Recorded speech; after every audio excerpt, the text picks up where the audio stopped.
Welcome to the Clemson Dubcast. It is Friday, April 5th. We are a day away from Clemson's spring game at Death Valley. Plenty of themes to look at and be interested in. Paul Strelo and I are covering those bases fully. Sorry for the lame mixed football, baseball metaphor there.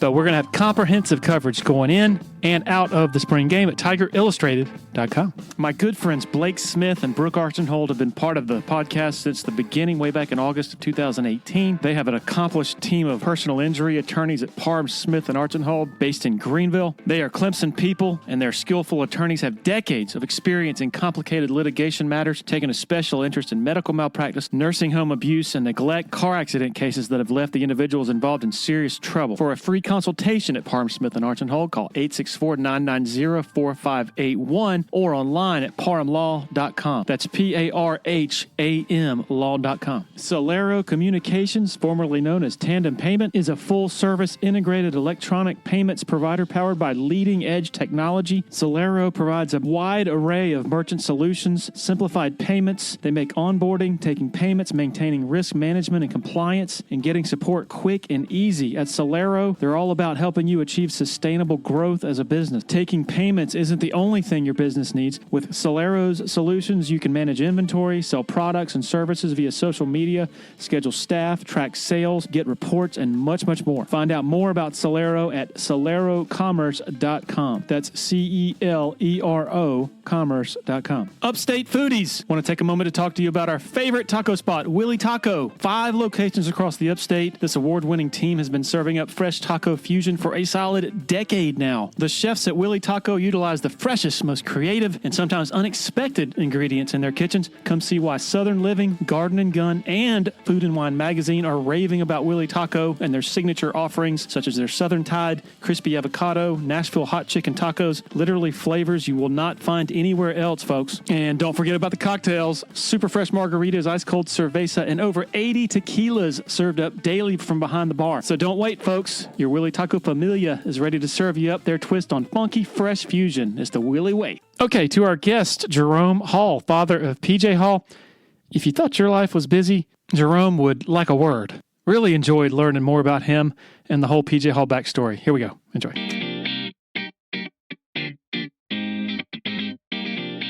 Okay, joined by Jerome Hall, who sounds very relaxed right now before I hit record, and sounds like spring break probably has a lot to do with that.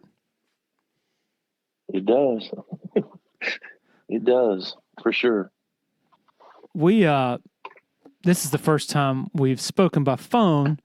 We texted back in probably mid-February, and that was when I first reached out about the possibility of you coming on the podcast, and I didn't have any knowledge of what your typical schedule is like during non-spring break weeks, and so I'm going to read our listeners the text that you sent back as we were trying to get on the same page. You said, "Good morning. Here's my daily schedule, so I can probably work around some of it. I teach school from 8 o'clock till 3 o'clock, and then I go straight to the courthouse until 7 p.m. Monday through Thursday. Fridays is just school.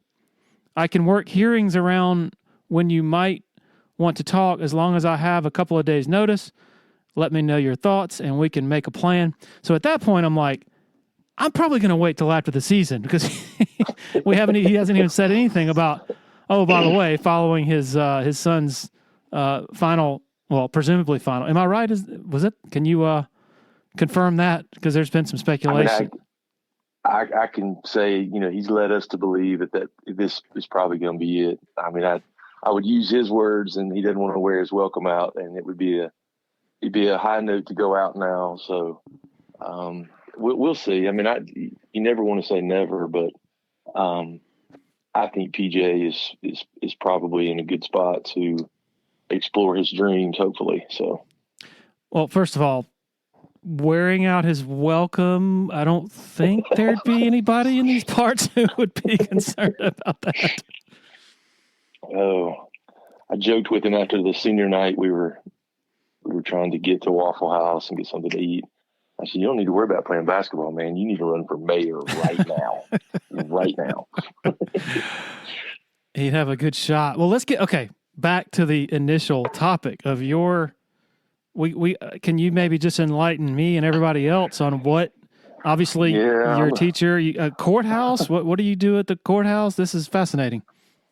So I'm I teach from 8 to 3. I have 3 carpentry classes, and then I have 1 sports officiating class that we're trying to get the younger kids involved with the lack of officials and the lack of knowledge, and try to get them started I've always been a firm believer in that you need to have an avocation versus just a vocation, because nowadays it's so expensive to do anything.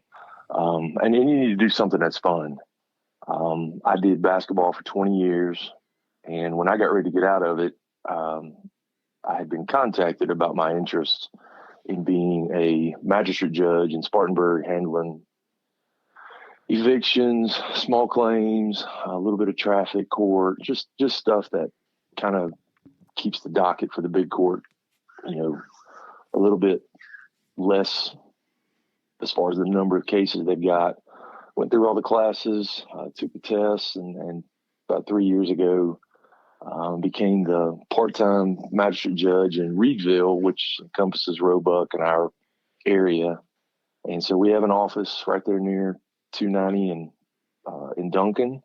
And there's 2 other judges in there with me. They work during the day and I work at night. And it's been I love it. I mean, it's been able to give back to the community and meet some interesting stories and people, but it's been a lot of fun, and it's kind of bridged the gap from when basketball went away. And basketball is supposedly nothing but interpreting rules, so I'm pretty much doing the same thing. I'm just not having to chase people up and down a court.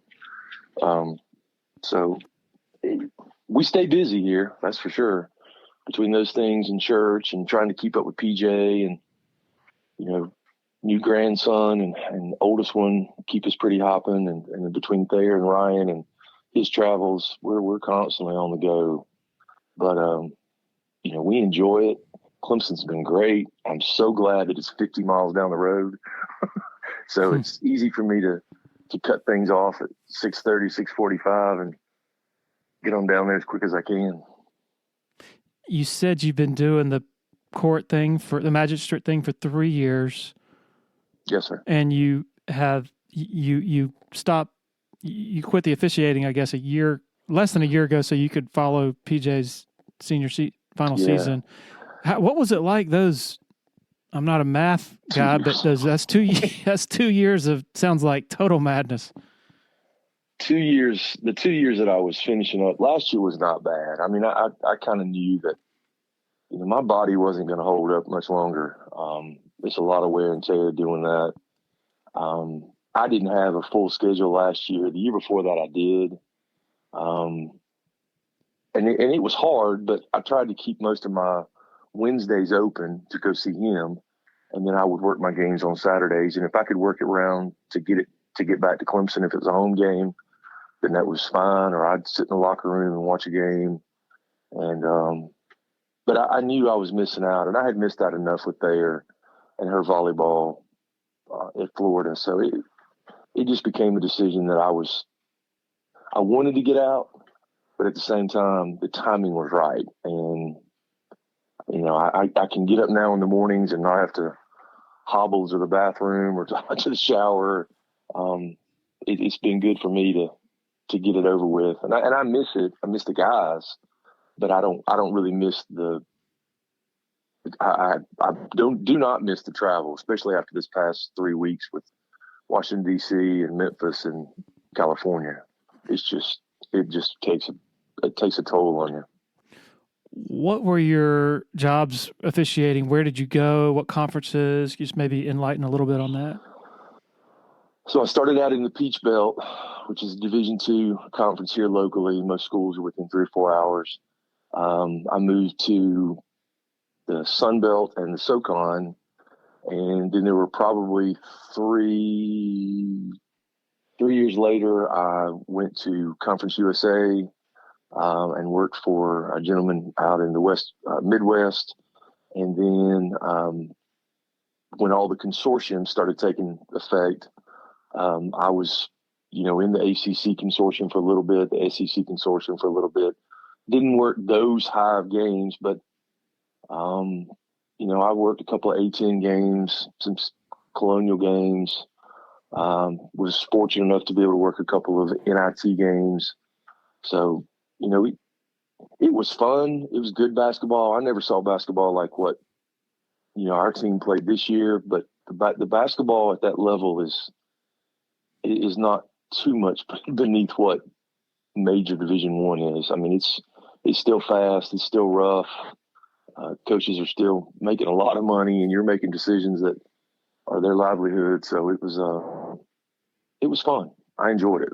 It was 20 years and got to travel around a lot and meet a whole bunch of good people and still stay in touch with some of them. So it was a lot of fun, like I said. You said you worked for a gentleman out Midwest. Can you enlighten on that, on how that works? Yeah, the way that it works now is, a guy will have 3 or 4 leagues, and they call them consortiums. So the consortium that I first started working for was the Sun Belt and SoCon, and that was Mike Wood here in Spartanburg. And then about 6 years ago, Mike kind of got out of it. Mike Eads took over the SEC and the SoCon, the ASUN, that consortium. Curtis Shaw, who's from Chattanooga, had the consortium in the Midwest that had the Big 12, the Conference USA, Southland, several of those conferences. And then, of course, Brian Kersey's got the consortium that runs the ACC and the Colonial and the A-10 consortium. Interesting.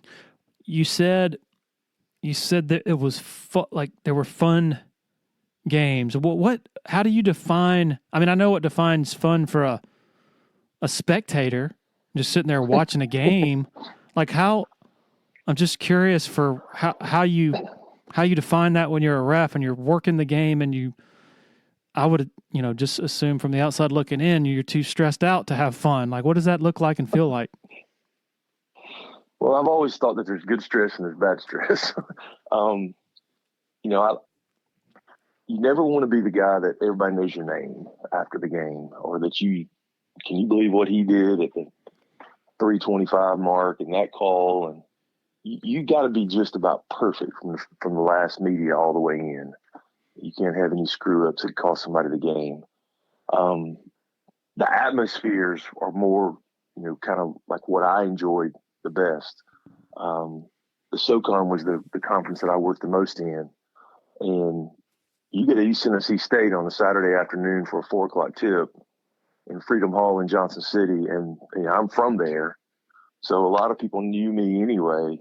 If you walk out on the court and there's 5,500 people hanging from the rafters, and they're playing Furman, it can get a little hairy at times, but it's a lot of fun to be out there and know that you're being blessed with the opportunity to run up and down the court and make some calls, and you get to watch a game firsthand. That it's an incredible area to be able to stand there and watch the game, and then have a little bit of influence on whether or not somebody's playing fair or cheating or whatnot. So you just try to keep it in perspective. It's a hard job. Yeah. It's virtually impossible to be perfect. I mean, I think I've heard of people getting graded at 99s and 98s for games, but I think that's few and far between unless it was just a simple game. But the kids move at a speed, and they're so big and strong. I mean, I played in the mid-'80s at Wofford, and if you push somebody, it's a foul. I think from the moment most center positions walk on the floor, they're pushing somebody. Yeah. Now, and it's a matter of physical being legal and rough being not legal. So it's hard to differentiate sometimes. As a longtime sports writer, and I've always felt like there's some distinct similarities between the job of a person covering a game, like a writer and a referee, in that you're not supposed to be emotionally involved. You're supposed to call it like you see it, no agendas, anything like that. And going back to what you said about, hey, there's some fun games. I'm seldom able to, in the middle of a game, sit there and say, wow, this is fun. It's because I'm paranoid about being able to write complete sentences after the game and put it in perspective. It's only after, an hour or two after the game, when I'm done with that I'm able to walk away from the stadium or the arena and say, holy crap, that was fun. Is it similar as an official, like once it's over and you sort of put it in perspective in your mind, that you only in hindsight do you say, wow, that was a blast? It is. And you reprocess you reprocess plays and replay them in your head 100 times. Did I get this right? 50-50 calls, block charges at the basket. Was he in the restricted? Was he out of the restricted? Did he go vertical? Did he take a half a step forward? Did he shorten the distance? You replay that kind of stuff in your mind all the time. And you just have to trust whether or not your judgment is good enough to be able to handle it in a split second. And that's what I tell my kids in class, in this sports officiating class. If you can be consistent on both ends of the court, both ends of the field, both ends of the volleyball net, coaches and players will adjust. But if you go down on one end and you're beating the fool out of somebody, and then you go to the other end and somebody tries to play the same way, and it's not necessarily refereed that way on the other end, it's frustrating as a player. And that's probably a whole nother podcast. Yeah. Because I could go into game specific stuff this year about where I felt like, man, this is not fair. But a case in point would be, and I've had a bunch of my friends call me this week, and we've talked about the fact that, it would have been cool for the team to have been able to make it to the Final Four and had what we would consider 4 pretty good bigs in the Final Four. Mm-hmm. And I'm not shorting Alabama, but their big is more of a stretch 4. He's not like back to the basket kind of guy. The game between Purdue and NC State, I wouldn't. There's not enough money to pay me to do that game, because you're not winning that game. You're either Matt Painter, for the first time in your entire life, who's one of the greatest guys you'll ever meet. He'll probably be upset, and we know Keats will be. So I just don't know how you find a middle ground with Edey and Burns pushing on each other. Edey's the immovable object. Well, I think Coach Brownell calls him the walking refrigerator with ballerina feet. Mm-hmm. He's amazing. Yep. He's frustrating, but he's amazing. But and he's left-handed, so that makes it even double hard. But I do not envy the guys that are working those games this week. That's for sure. During the postseason in particular, when the cameras would flash to you and Melanie, sorry, I would sort of marvel at how composed you were, very reserved. And now the cameras weren't. Let me go ahead and clarify that. Many people have. It's funny that you brought that up, because you give me an opportunity to let everybody know. I might have looked reserved and I might have looked calm, but the reason I was not doing anything was because I was so nervous. Yeah. And I was so uptight about, you always want your kids to succeed, your personal kids. But then when they're a member of a team, that team is extremely close. Me and Joe Girard joke around like me and PJ do. Mm.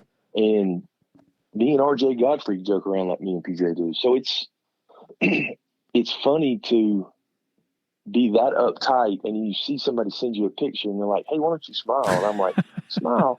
I can't move. I can't breathe hardly. So everybody at school gave me a hard time. And I told them, I said, you know what? You have a baby and put him on TV and see what he's doing and see if you'd be any different. So Melanie was kind of the cheerleader, and I tried to be just the Zen guy to try to keep things calmed down. Well, I say it not saying I was thinking you'd be smiling necessarily. That's not a surprise, but it's more, the cameras didn't catch you going, screaming at the refs for, because they would flash to y'all in some critical situations. And I hope they didn't flash to us during the Alabama game. I probably did say a couple things during the Alabama game. What do you what I guess if we can just talk about that in particular, you talk about calling things even-handedly, and I don't want you to. I'm not trying to get you to smash the refs or anything, but the door is open. I mean, that's what we're talking about here. The last game of the season, obviously. Everything on the line. I guess can we start with the armbar thing and your interpretation of that? What it's supposed to be and whether that was called correctly, just from a referee's point of view, not necessarily a dad's point of view.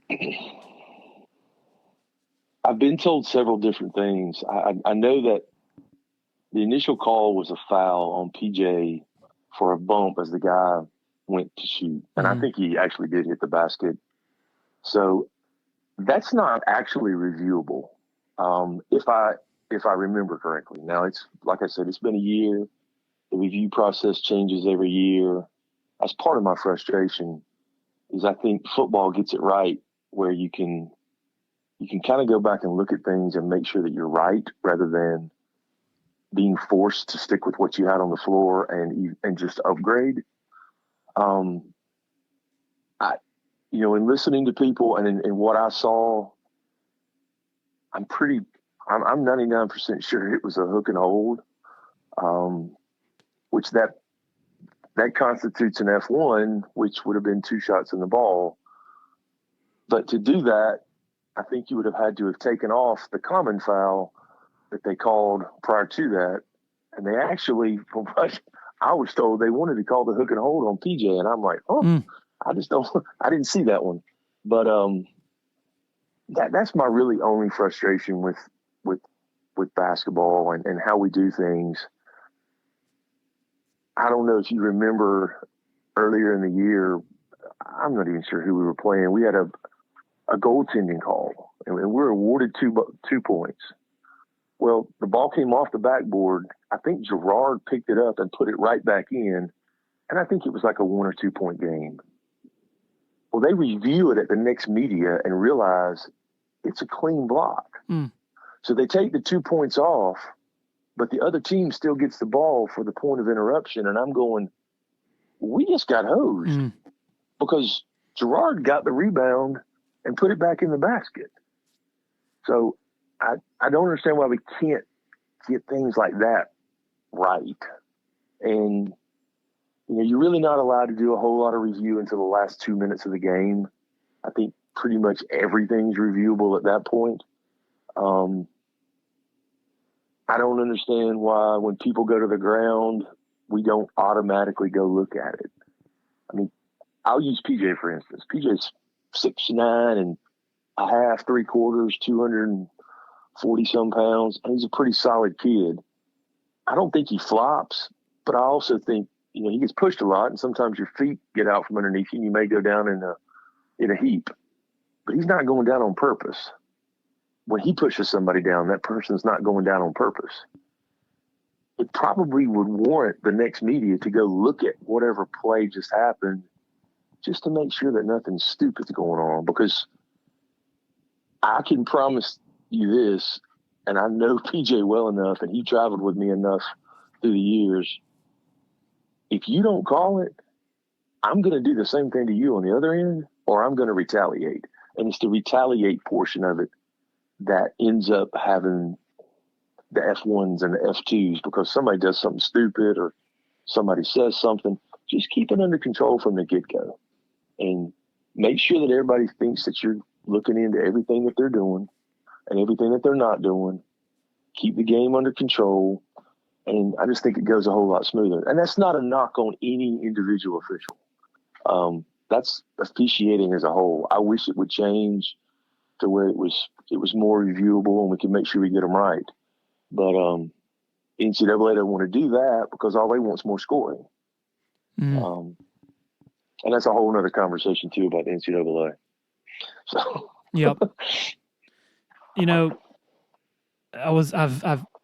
when Middlebrooks decided, I guess last spring or whatever, to transfer, it was like, okay, not really a big deal. But early this past season, I'm just struck with this feeling that might be a big deal. And I don't know if you agree. Yeah. I think Brad has agreed with me. And Brad Brownell, he can't make a lot of it or anything of it publicly because then it looks like he's making excuses or whatever. But I think it's plain to see, and particularly looking back at the Alabama game, if you have another, and particularly the player Middlebrooks has become since as they prepare for the Final Four, man, suddenly you are really imposing in the post with PJ and Ian and Ben. And I'm not second guessing his decision at all. To each his own. Everybody makes his or her decisions based on a lot of factors we're not privy to. But the feeling was, hey, I want to play 20 or 25 minutes a game. I don't want to really sit behind PJ. But I think I think it's around 15 minutes a game. It's kind of wild how in the moment you don't really think something's that big, but then it becomes like, wow, that could have been the difference that could have been what pushed them to the Final Four. They could be playing this weekend. You agree? Yeah, Ben and PJ were roommates in their freshman year, and I always thought Ben had a lot of talent. They have different games. I think PJ's more. I don't want to say this like it's going to sound. PJ might be a little more skilled, as whereas Ben's more of the dirty work kind of guy, going to get you the rebounds, going to scrap and do what he has to do. I do think that the offense that Brad runs is probably a little more not Ben's. I mean, Ben in North Carolina State has found a situation where he can do what best suits him: screen, roll, rebound, rim run. We don't do a ton. We do a lot of screening and rolling, but a lot of the screening and rolling is for 15-footers and 3-point shots, even Ian now and RJ. Mm-hmm. So I'm not sure that that's exactly Ben's game, but I do know that we could have definitely used Ben's scrappiness on the floor and his rebounding and being able to push and shove and do what needed to be done in that game particularly. You're exactly right. Ian Shefflin's season was just such a marvel. And early in the year, back in November, December, the impulse is always to say, okay, who does he remind you of? Like great players of the past. Not that he is that player, but I'm just saying in terms of stylistically. And I was arguing with a good friend, and I guess November, December, he's like, he's the white Dennis Rodman. And I'm like, no. Ian's actually skilled. He can shoot. So I was saying more like maybe closer to Draymond Green. I asked Brad at the time, and the first name he brought up, he's Dennis Rodman. Whereas I think Brad, after, let's see, I guess it was the press conference maybe in L.A. going into the Alabama game perhaps, he mentioned Bill Laimbeer. You're an old school guy. But I think he's exactly right. I think it's the Laimbeer who can mix it up down low and get a rebound, but also can knock down threes. First of all, your sort of window and perspective on just his blossoming this season, and second of all, who's the comp for you? I've watched Ian for 3 years now, and his dad and I talked about games and passing and the camaraderie between he and PJ and how they get along and they see each other well. They're able to pass the ball high-low to each other very well. Ian's probably, and PJ has said this, Ian's probably one of the best passers on the team to be able to get the ball to him on the block and vice versa, because they do it every day in practice trying to work with each other. But there's a lot of things that Ian does that go unnoticed as far as just being able to body up on somebody for a little bit to give somebody else a break. He can guard somebody that's taller than him. He handles the ball reasonably well. He's worked on that 3-point shot. He may, I don't know the figures. I haven't looked, and now that the season's over with, I probably never will again. He may have been right behind Joe in percentage of 3-point shots made. I think at one point in time he might have been leading. If I had to put a name with it, I would probably say a shorter Tyler Hansbrough. Interesting. I mean, they both play the same way. They're both not opposed to getting bloodied up and pushed around. And Hansbrough just rebounded like a vengeance and could score around the basket. And Ian does the same thing. I think Ian probably got a little better shot than Tyler did from 15 feet out. But just the tenacity that Hansbrough went at things. And Ian's a lot like that. Maybe not as vocal as Hansbrough, but certainly going to be the leader on that team next year. Speaking of next year, of course, as with so much, fluidity and movement in today's world of college athletics, is impossible to predict, when you don't really know all the pieces. But what is your feel for, what this team is going to look like and feel like next year? You mentioned Shefflin, obviously had a major breakout campaign, but things are different when you subtract somebody like PJ, who can do all the things he did.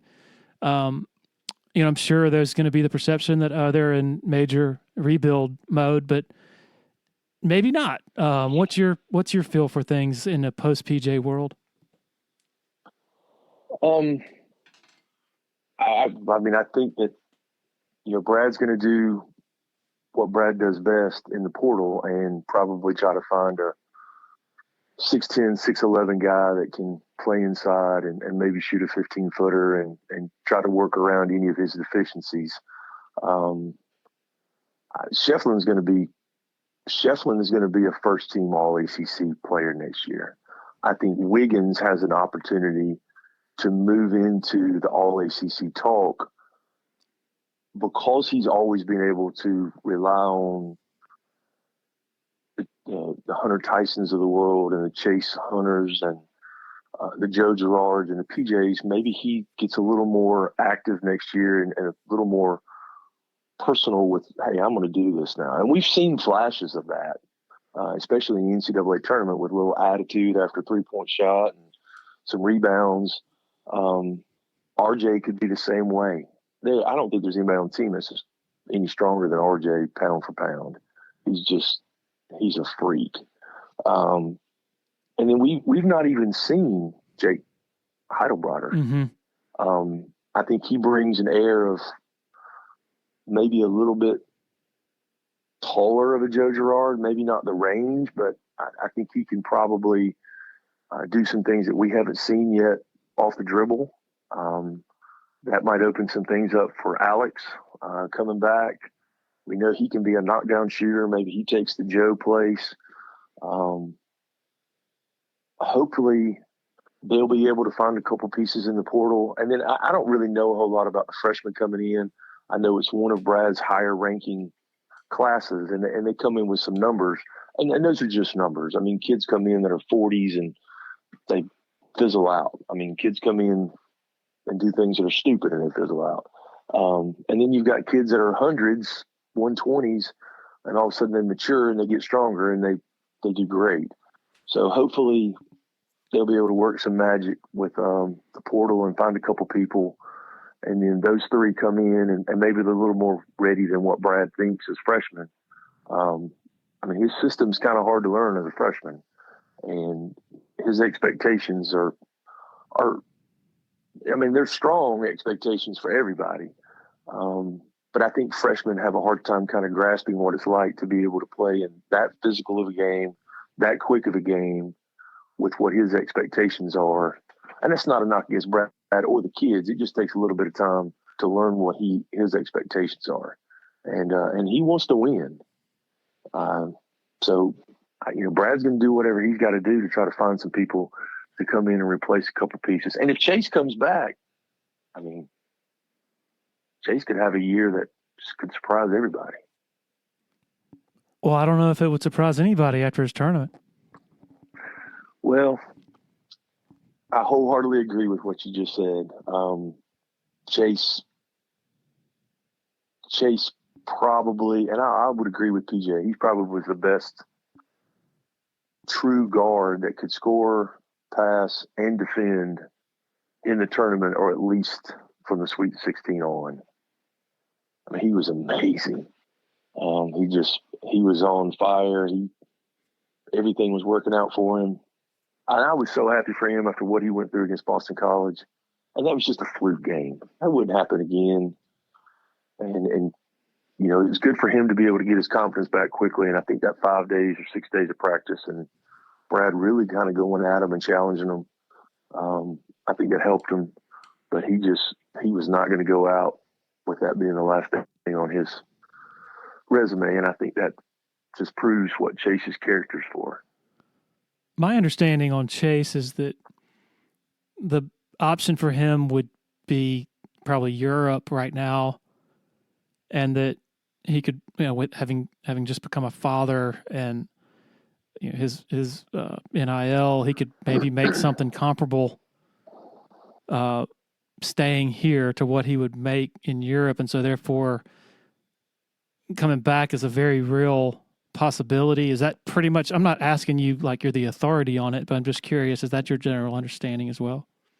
Yeah, that would probably be about right. I haven't talked to Chase anything about that for sure, but I know that he's still got his brother and his mother and family there, and then now with the girlfriend and the baby, it would definitely be a hard decision to pack up and leave that right now with everything that's going on in the NIL world. If he can come close to doing what he would do over there, I think it would be a great opportunity for him to come back and even make a bigger mark with Clemson.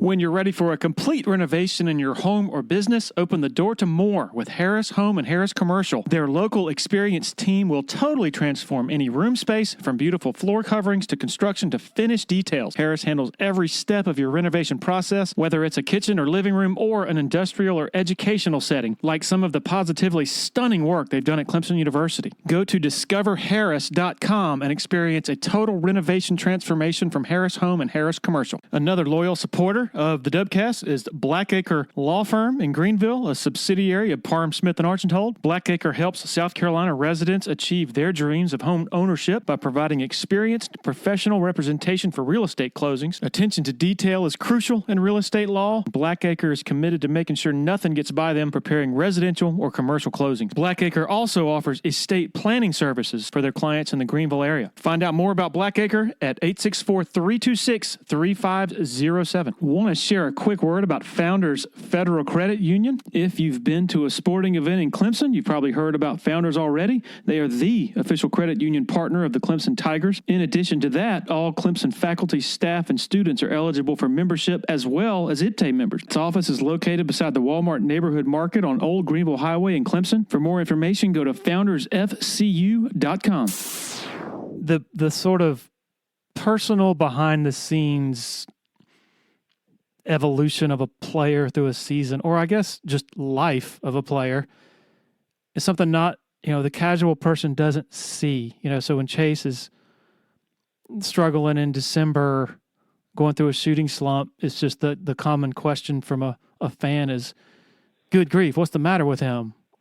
Whereas people don't understand, hey, he's about to become a dad. Somewhat similar a year before that, when the Hall family was going through a devastating loss, when your best friend passed away, PJ is going through some real heartache, and so some people are surprised when Chase is able to turn it on late in the year, maybe in the same way they're surprised PJ is able to turn it on, last year, or even at the beginning, early this year, when not only has he sort of moved past that somewhat, but he's also fully healthy. But a lot of this maybe shouldn't be a surprise, because players, it's life, and everybody goes through it, and there are valleys that are often, and challenges that often aren't out there for everybody to see? It's amazing to know what kids go through in college athletics anymore. My wife played at College of Charleston. I played at Wofford.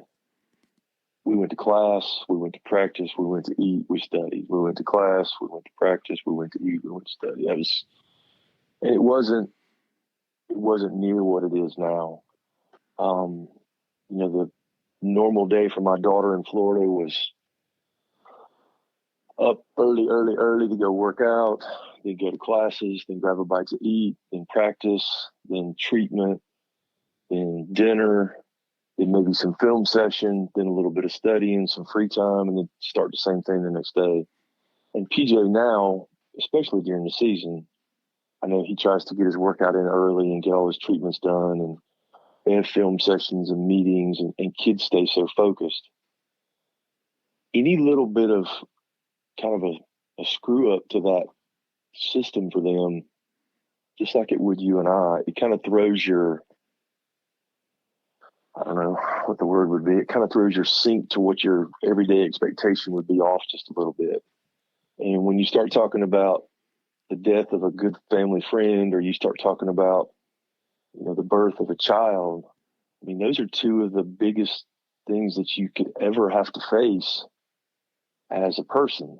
I mean, losing my parents was horrible. Losing a couple of friends growing up was horrible. Losing David, my best friend, a couple of years ago was horrible. And then on the other spectrum, you have the birth of your children. It's one of the greatest days, if not the greatest day of your life. And keeping focused on what you got to do when that's probably not the most important thing in your life at that moment, is something that the casual fan doesn't understand. And it drives me nuts to go on, and I don't go on social media as much as some people do, but I do keep up with social media just because I kind of want to know anything stupid that my kids might have done, which it's kind of, you're just trying to make sure don't get caught on TikTok and don't do anything stupid on Twitter. But some of the things that people say, and I'm like, how can you possibly say that about a 19-year-old kid who plays for your team? You don't even know him. And you're sitting on your couch eating your bag of chips with a computer in front of you or a tablet, and you're going to say that? You have no clue what that kid's going through or what that kid's done to try to make, quote unquote, your team successful. And I don't agree with that. But in today's times, with all the money that's involved, the expectations are up, and people think that, they've got to say so and everything.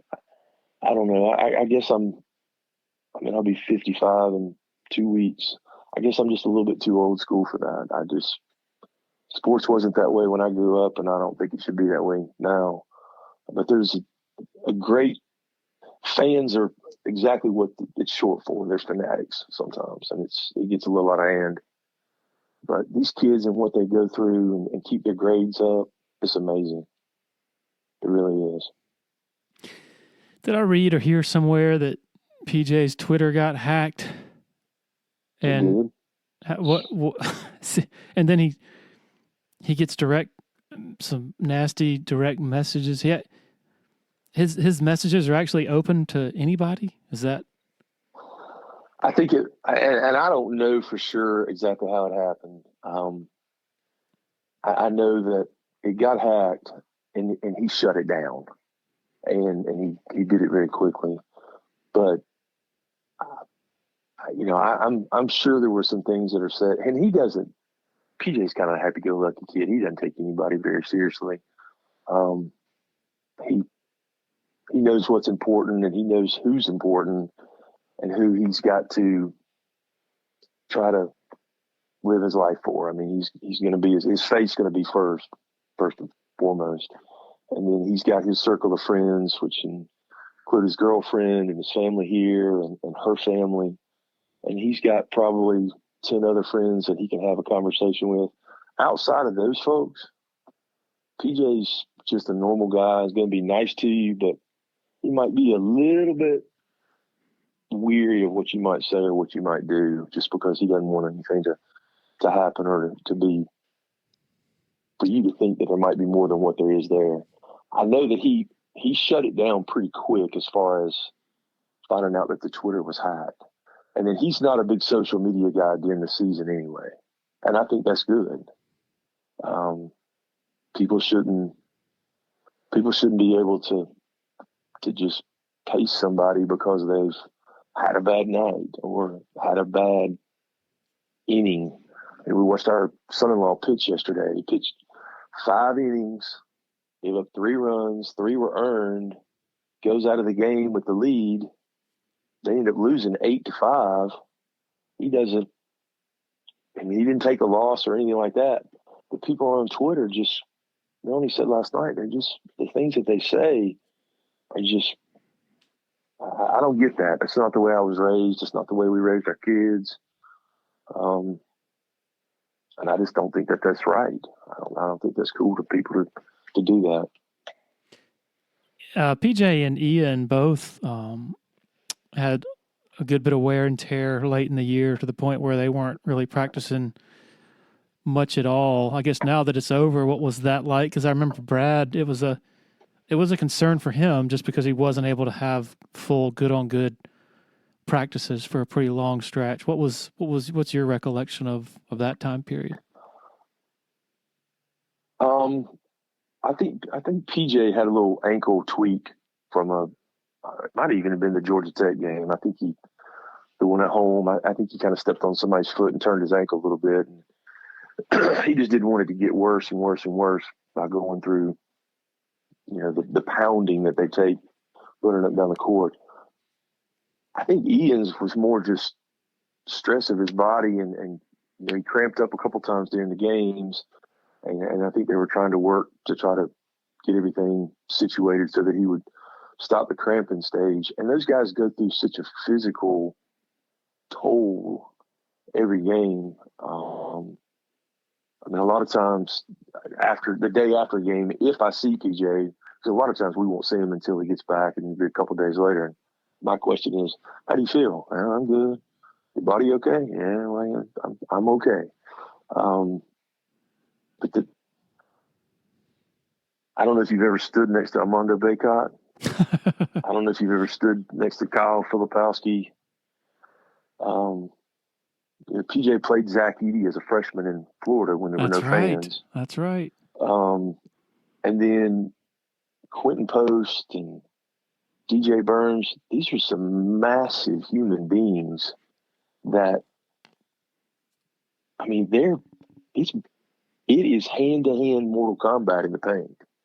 My old boss, Mike Wood, calls it that all the time. It's hand-to-hand combat in there. I don't know how they survive. And it's just different than the way when I played it was. I don't know how the kids' bodies hold up like they do. And I'm thankful that they were able to kind of work around that for the last couple of weeks and then get back to being,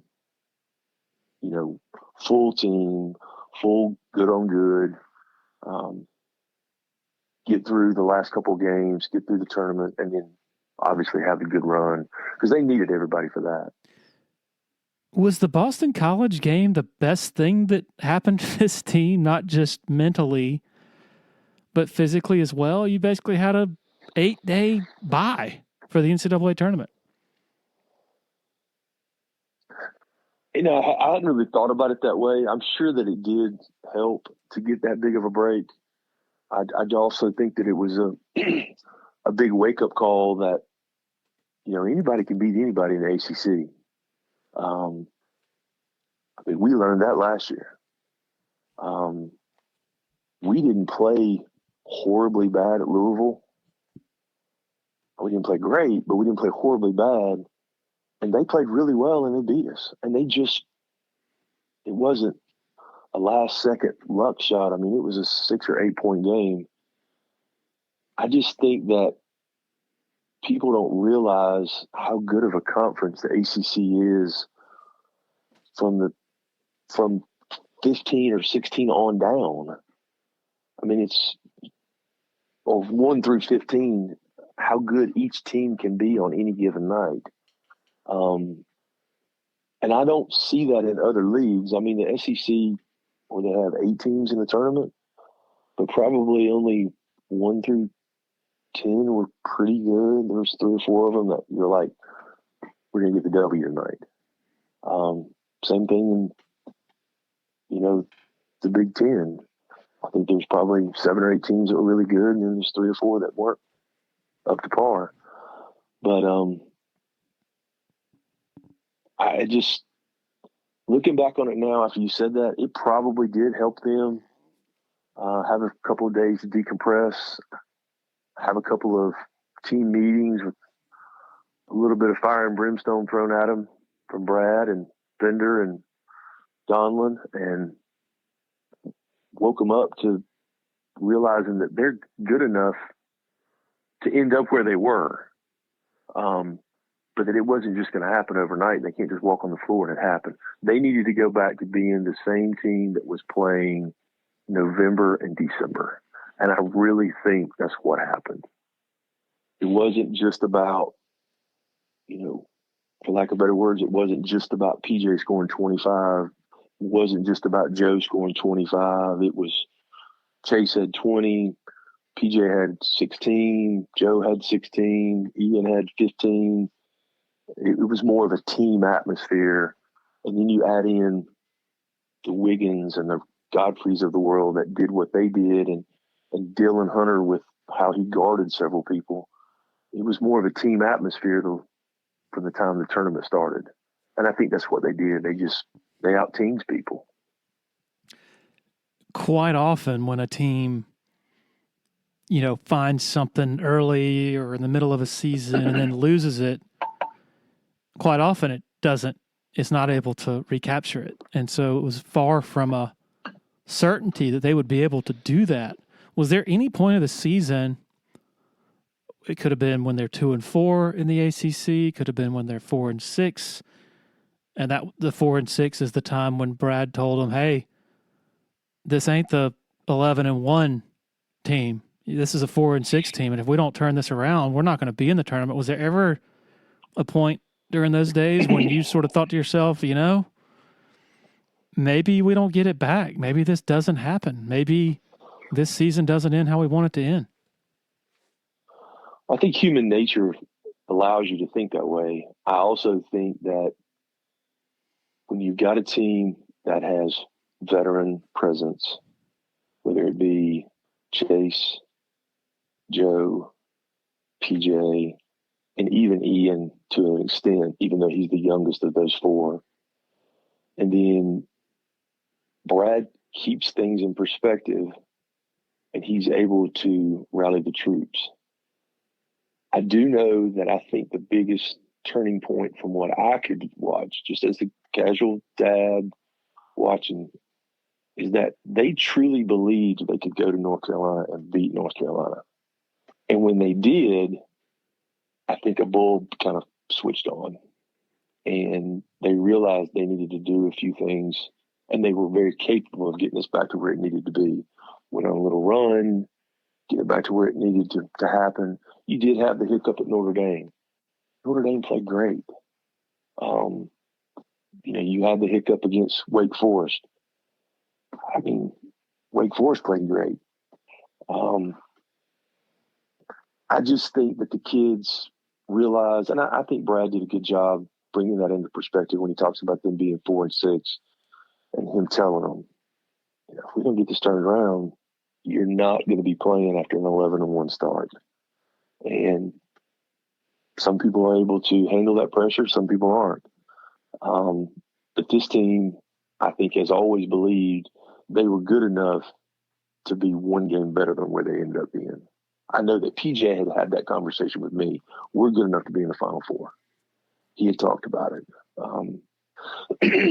And I even, the podcast that we did with him, or the little story that we did with him, I brought that up. PJ's dreams were big. And, I think he probably fell one game short of where he really, really, really wanted to get everybody and where he wanted to go out. But it's still, I think after 44 years, it still changed Clemson for what he wanted it to be. No doubt. Brad coached him very hard, but the key element of that is PJ was cut out to be coached hard. And how much of that was his upbringing, but mostly you coached him in travel ball, and people say if you think Brad coached him hard, you need to consult Jerome about or PJ about how he coached him in travel ball. Yeah, I was looking back on it now. I was too hard, and probably didn't understand at that point in time PJ's psyche as far as what he needed to hear from me versus the way that I had been coached all through my years, and how I tried to keep everybody on the same playing field, and I coached all of them hard, and we expected,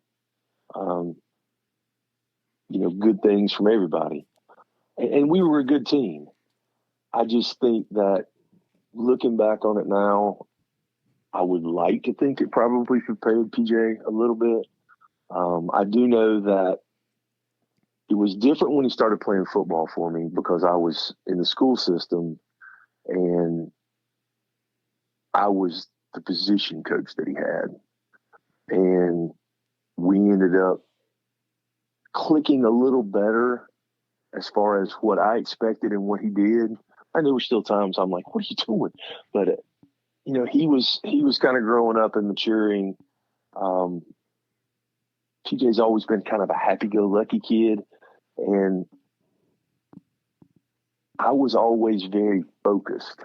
So my wife said this before, she's the happy-go-lucky one of this relationship, and TJ and a little bit of Christopher are like her.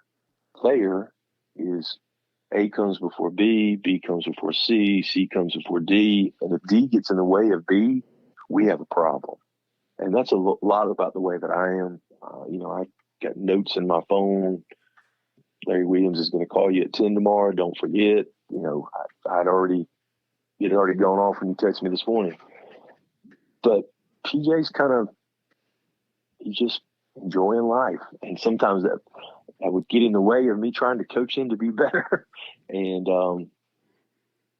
I'll never forget, I think Melanie told me the story. And it can be taken in a good way or a bad way, but I'd like to think that it's funny. PJ was at Virginia Tech in the non-fan season. I think they were letting 250 people in, and then Brad was just and Brad can really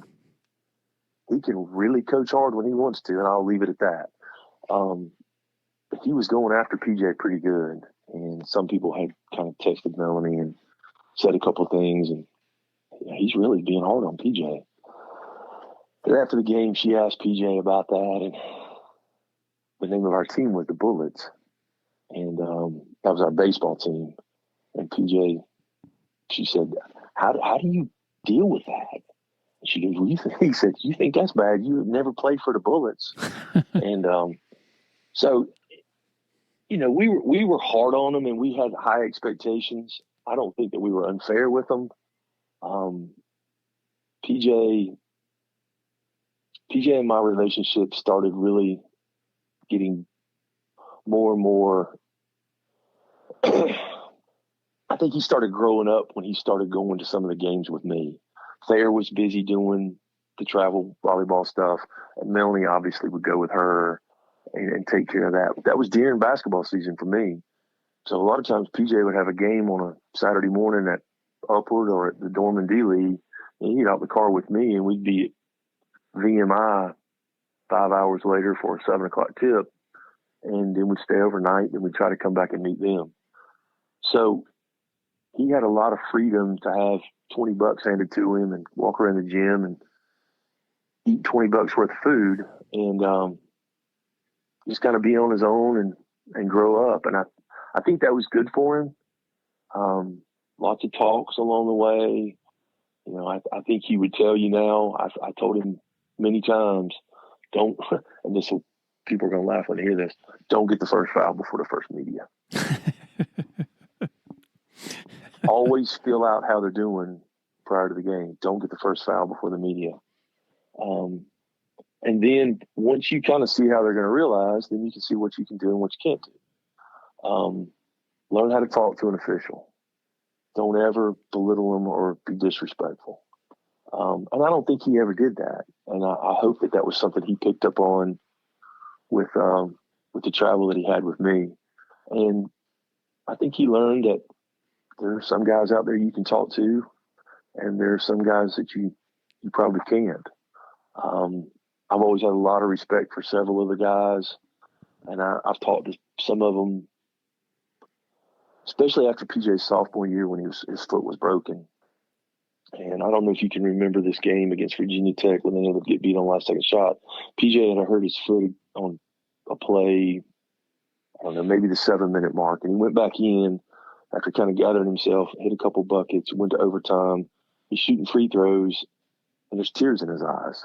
And Roger Ayers walked up to him and put his hand over his mouth. And I asked PJ, what did he say? He said, "Are you okay?" And PJ kind of mumbled, "Yeah." And Roger said, "Just take a second, gather yourself. All right, we'll stand here as long as we need to stand here." There are guys out there that referee that are like that. And it's not just Roger. I mean, it was just Roger that moment in time. But I think PJ learned to kind of respect those guys during that time. And we've gotten totally off the subject of how this has come full circle. But that's kind of how PJ got to where he is now.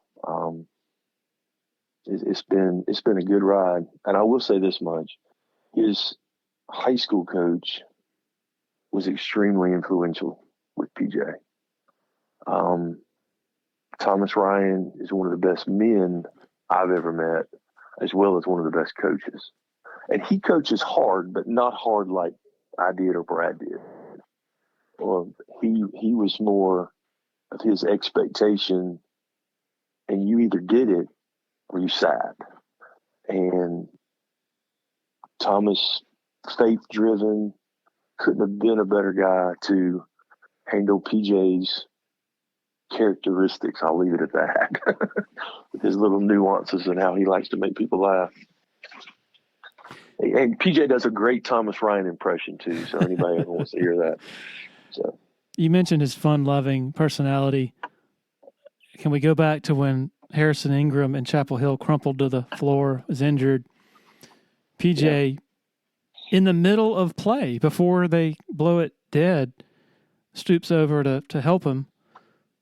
Yeah. There are probably some coaches and some fathers, not naming any names, who might be like, "Dude, get the freaking rebound if you have to step on his chest. This is big time college basketball. You're trying to get a win."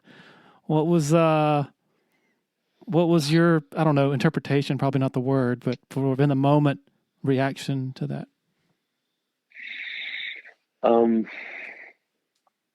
I think that probably summed up PJ in one 20-second interval, that if you wanted to know what type of person he is, what type of kid he is, then that's PJ. Yes, there are certain people out there that would probably be a little upset that he did what he did if the ball was coming off the rim and he could have gotten and put it back in. But at the same time, like I said a few minutes ago, there's a bigger picture in sports than just winning and losing. Some of it's the camaraderie of your teammates. Some of it's, the highs and lows that you go through, and the discipline and the organization that you have to learn to be able to succeed in life, and being able to learn how to adapt to different situations. But I think there are great lessons to be taught in winning, and there are great lessons to be taught in losing. And like you said earlier, there's mountaintops and there's valleys, and how you are able to walk through the valleys are a direct reflection on your relationship with God and your relationship with your family, and who you can depend on and who you can't. That picture to me just shows PJ's true characteristics. And, I look at PJ now and I look at all my kids and think, I wish I could be more like them sometimes. And like I said, I'll be 55 in 2 weeks. There's not a whole lot of changing to me. I mean, I'm kind of the way I am.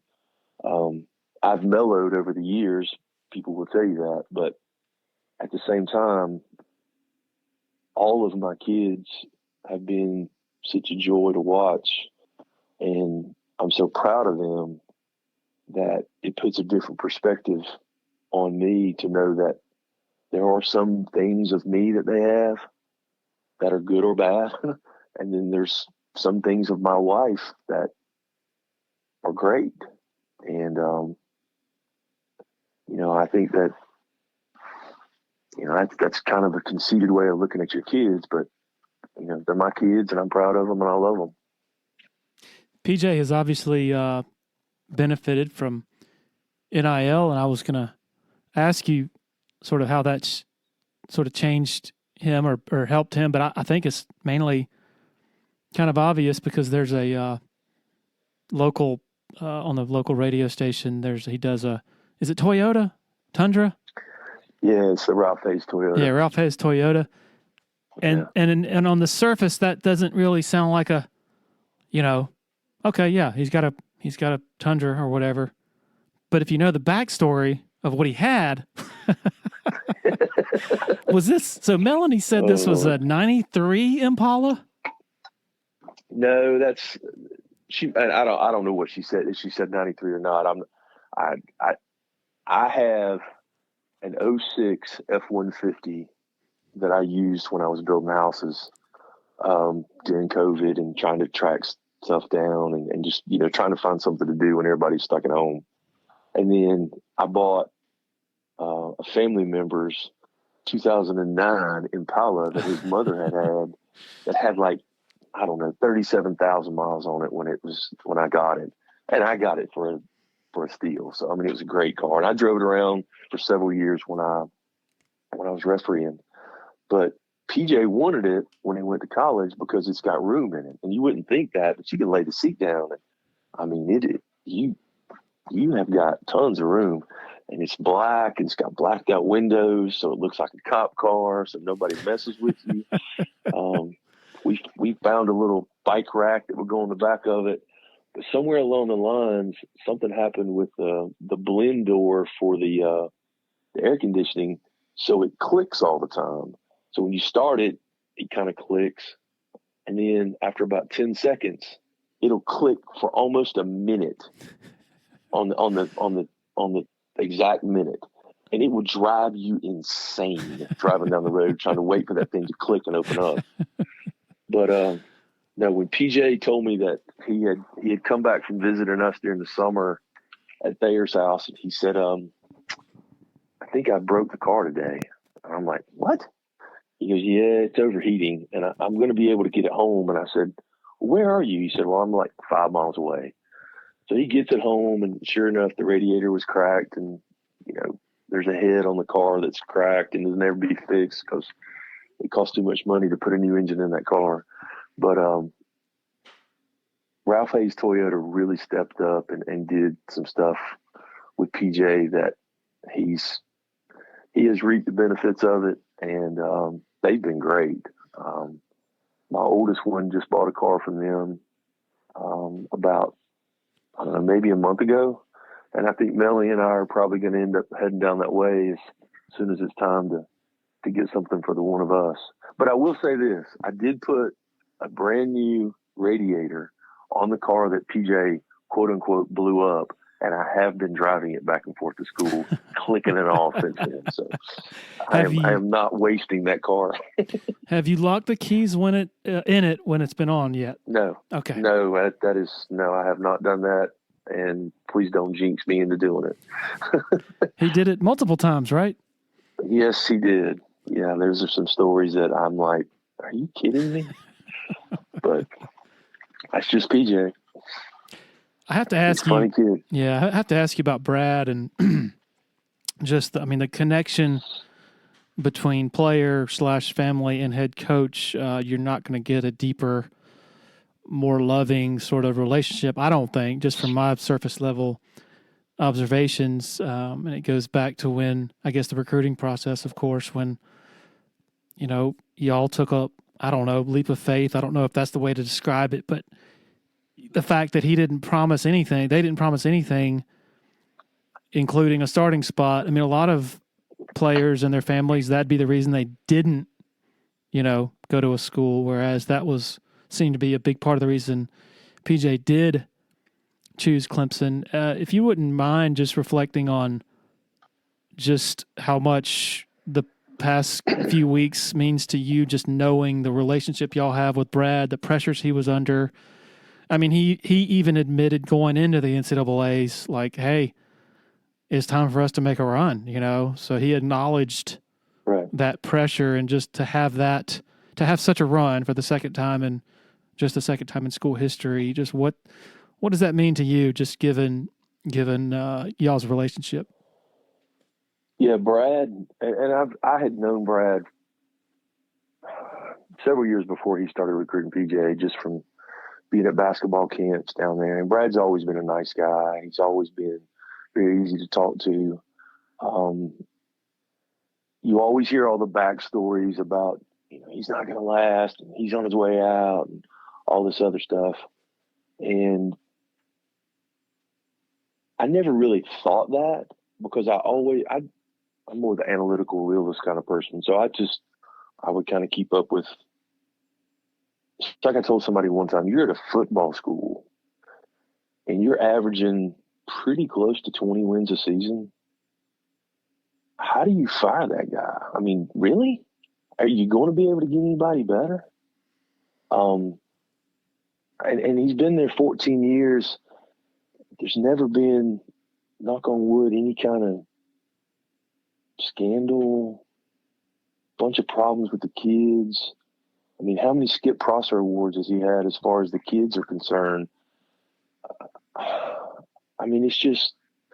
It's amazing what he's done and not gotten any credit for it. Because he is the one that, he runs the program. The buck stops with him. So things could have happened and they didn't. As far as the recruiting time, Brad was the only one that was, and I've told him this, you're the only one that never told me or my wife that PJ was going to start the first game his freshman year. And there's a little bit of, that deep of honesty really kind of resonates with the parent that, maybe this is the best place for PJ. I don't think that PJ ever really considered the schools that were more than 3 hours away. So that kind of knocked Florida out. Those trips down there to watch Thayer, I think he pretty much was about to come unglued sitting in the car for 6 hours. As far as what I think it came down to the final two, that was hard on me because Mike Young was my assistant coach when I played at Wofford. And we'd known each other for years. PJ had been to camp. I had helped run camps at Wofford. He was one of the first ones to offer PJ something when he was at Wofford. And then, there's a connection there that, I know personally how he's going to treat PJ. I just know from the few, well, not few, probably 20 or 30 times that I talked to Brad that he says he's going to treat him this way, but is he really going to do that? And you have to put that into a higher power's hands to be able to handle it. And once it got down to those two, I really think that PJ was always going to go to Clemson. He just kind of felt like it was going to be a hard time telling us. And I told this story one time before. He and I were going to watch Burns, and we stopped at the bohongales, as he calls it, and got something to eat. And I just looked at him and told him, I said, man, I don't care where you go to school. You can go to junior college. You can go to a small Division I. You can go wherever you want to go. Don't make a decision for your brother. Don't make a decision for your sister. Don't make a decision for your mom. And don't make it for me. You do what you want to do. You do what you feel like you need to do and what you're being called to do and what you've prayed about, and then you'll be good. And I think I'm quoting myself here, but it wasn't 48 hours later that he pretty much told us he was going to go to Clemson. And he never looked back. And that has everything to do with Brad, Coach Bender, all the coaches that were there beforehand and the coaches now. Hunter Tyson was huge. Amir was huge.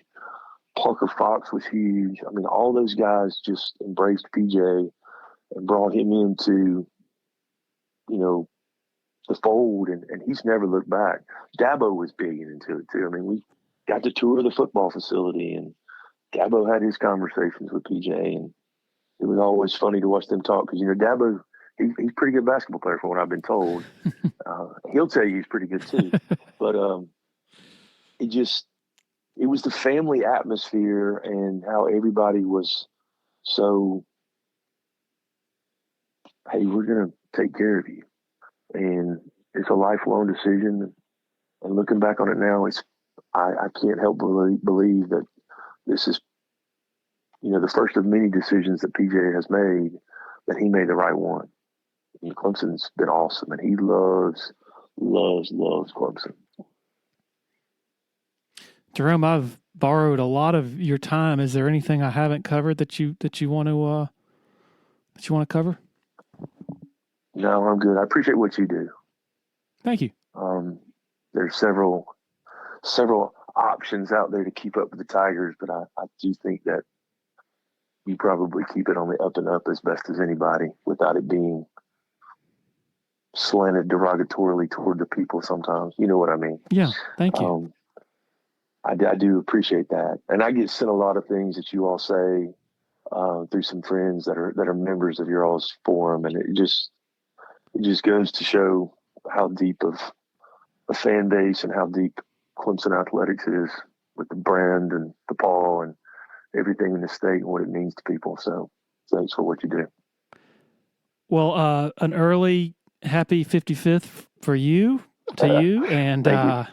Appreciate it. And all the best to PJ, man. He's I think I told Melanie last summer when we talked that there are just few players that I've encountered where you can just feel their presence in an arena, where it's just something there, with how they can lift a student section and lift a whole crowd. And I think PJ and Hunter Tyson definitely had that, and so he will be missed by a lot of fans for sure, and I'll miss covering him absolutely. So it's been a fun ride. Well, we appreciate it. Make sure you keep in touch. Such cool perspective there from Jerome Hall in so many ways, on so many levels. And glad we reached out to him on spring break so he could have the time to do it. Appreciate the continued support of our sponsors in helping make this happen. And certainly thanks to every single one of you for listening every week. Really appreciate it. Cheers.